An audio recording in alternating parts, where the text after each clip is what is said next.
welcome back to another CEO and the Lobster. Today we're going to be talking about a much requested topic, which is wallets. What are they? How do they work? How do you keep yourself safe with them? And just generally trying to demystify what a wallet is. There's something that the crypto natives kind of take for granted, but they're probably not that intuitive for somebody who's never kind of been involved in this space, and we just want to kind of like work through them. So I guess the first question we've got to ask is, what actually is a wallet? Yeah, so a wallet is something that makes it easy for you to see your crypto balances and to interact with them, for example, to send crypto from your address to someone else's. Often we think of a wallet as where your crypto is stored. Technically, that's not true.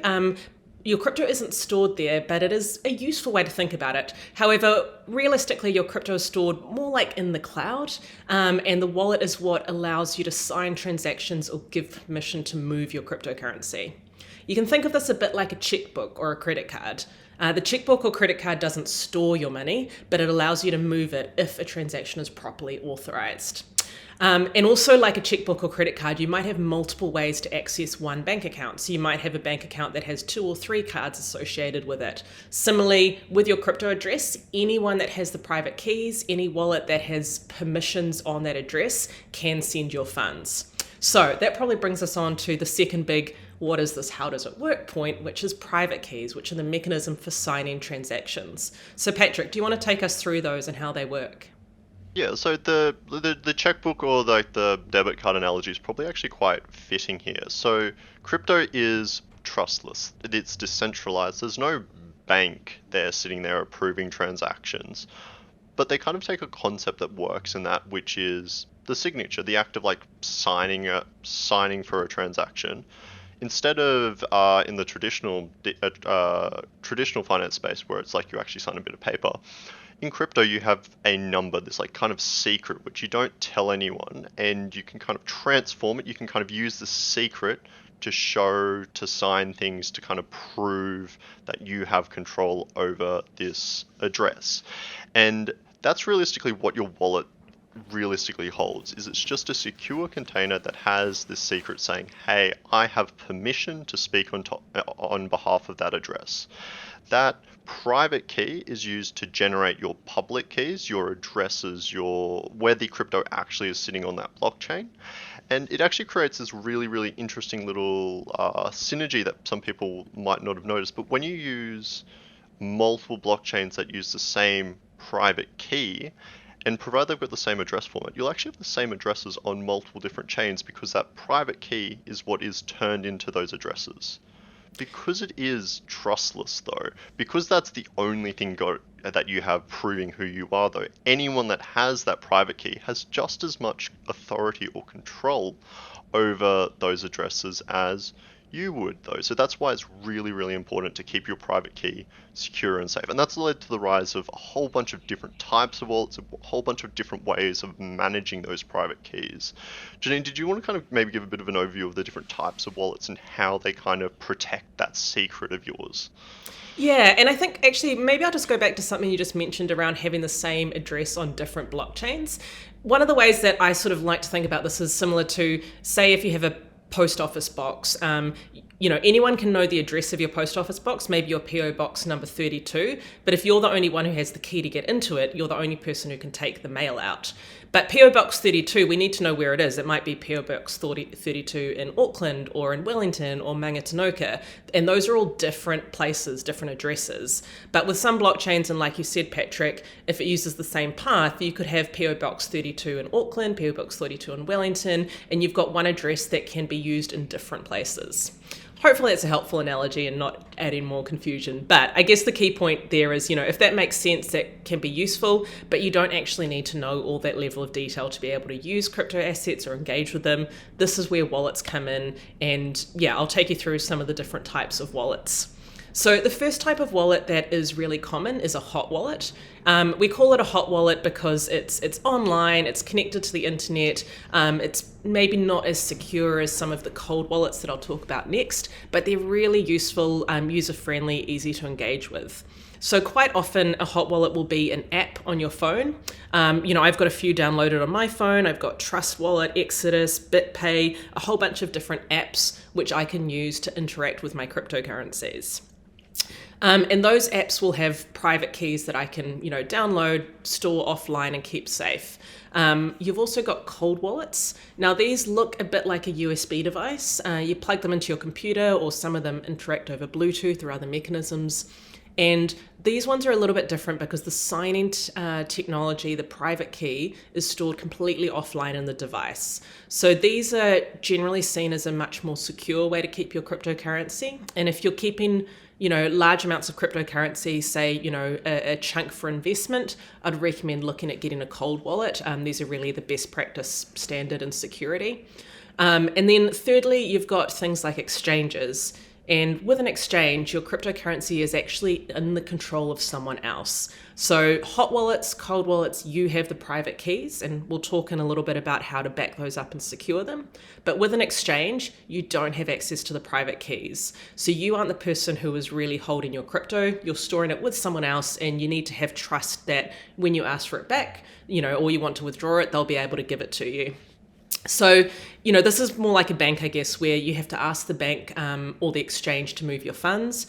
And we have seen cases, FTX is one, Silicon Valley Bank is another, where that entity might not have the money available for you. So it's definitely riskier to store your funds with an exchange than to have it in your own wallet. We've also got things like paper wallets, which, to be honest, I don't think these are super well used these days, so I might not go into those. But we are seeing perhaps where innovation is heading more now is smart contract wallets, MPC wallets, account abstraction wallets, things that make it a little bit more user-friendly. And these are ways that you don't necessarily have to store or hold the private key yourself. This is sort of, I guess, the next evolution in wallets to make it a bit more easier for people to engage. But those are still relatively early days. I think we'll see a lot more movement in that space, and I think that's really going to help adoption and usability of wallets.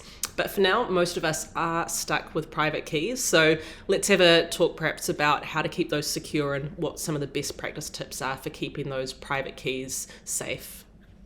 Yeah, so one of the core concepts of crypto is self-custody, right? That you can be your own bank. If you hold those private keys, no one, and I mean no one, can access those funds provided you do it safely, right? But that also comes with the other side of it where it's 100% on you. The responsibility is on you. There is no bank helpline you can call up. There's no undo button. So it's really, really important that you look after the private keys, you treat them with the respect that they deserve. That private key, that passphrase, is literally the point that kind of gives you ownership over those funds that you've probably paid real world money for. So it's, very important that you manage it properly. Don't ever put them into an online portal. Don't put them into your Google Drive. Make sure you keep them offline because somebody can just copy and paste it. If somebody cracks your password and gets into your Google Drive, then they could take your private key. Then make sure that if it is needing to be stored online or it's stored in a file, it's an encrypted file. It's something that you need to decrypt to actually access the usable information in there. Some wallets will do this for you, and they'll give you like a nice encrypted file. Realistically, don't do it yourself. Don't ever just put it on your computer. Don't put it in a text file. Don't just save it in a Word doc. Don't email it to yourself because realistically you don't know if somebody else has accessed that. The second thing is always know where they are. There's so many stories of somebody having a thumb drive which had their private key on it that accidentally got thrown out, or somebody who's written it in the back of a book and then that book went and was sent to an op shop. That is one of the biggest issues with it. Is it's not something that you'll use or touch every day, but when you need it and you need to know where it is. So you always need to double check that it's somewhere safe. It's not going to get damaged. It's not going to get destroyed. If the house burns down, well, it's not going to burn down as well. And then the last one probably to touch at is probably a bit more of a morbid topic. Given that this is the important thing, right? And you might know where it is. Well, in the event of estate planning, say you've invested in crypto, you've done reasonably well for yourself, and you want to pass that on to your family or your partner or whoever it may be when you pass on, right? You need to actually have processes in place so that they can access it. If you've done all of the correct stuff to protect it, to make sure no one can access it, and then you're not around, they might not necessarily have the ability to recover those funds. Your children, your partner, whoever it may be, might not actually be able to get access to something that they should. You can't just call up a lawyer and say, hey, move this money over there. And so it's always really, really important for somebody that you trust to know what to do in these events. And Yes. potentially also, instead of having it with one person that you trust, you could split your private key and have a few different people hold a bit each.